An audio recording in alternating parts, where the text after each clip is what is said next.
ദൈവം ചില കുടുംബങ്ങളിൽ തകർച്ചകൾ അനുവദിക്കുന്നത്, ദൈവം ചില കുടുംബങ്ങളിൽ കണ്ണുനീര് ഉണ്ടാകുന്നത് തടയാത്തത്, ദൈവം ചില കുടുംബങ്ങളിലെ തകർച്ചകൾ കണ്ടിട്ടും പ്രത്യേകിച്ച് പ്രകടമായ രീതിയിൽ അവരുടെ കുടുംബത്തിലെ തകർച്ച പെട്ടെന്നൊറ്റ രാത്രി കൊണ്ട് എടുത്തു മാറ്റാത്തത് എന്തുകൊണ്ടാണെന്ന് പ്രിയമക്കളെ നിങ്ങളിൽ പലരും ചിന്തിച്ചിട്ടുണ്ടാവും.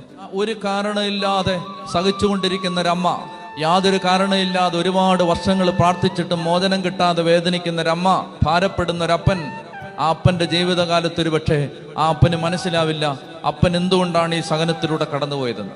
ജീവിതത്തിലെ പ്രയാസങ്ങളെ, ജീവിതത്തിൽ നമ്മൾ കടന്നു പോകുന്ന സഹനങ്ങളെ പ്രിയപ്പെട്ട അമ്മേ, അപ്പ, വിശ്വാസമുള്ളൊരു പിതാവും വിശ്വാസമുള്ളൊരു മാതാവും വിശ്വാസമുള്ള മക്കളും ജീവിതത്തിലെ ദുരനുഭവങ്ങളെ കാണേണ്ടത് ദൈവം ഈ ഭൂമിയിൽ എന്തോ ചെയ്യുകയാണ്. അതിനെന്റെ കുടുംബത്തെ ദൈവം തെരഞ്ഞെടുക്കുകയാണ്.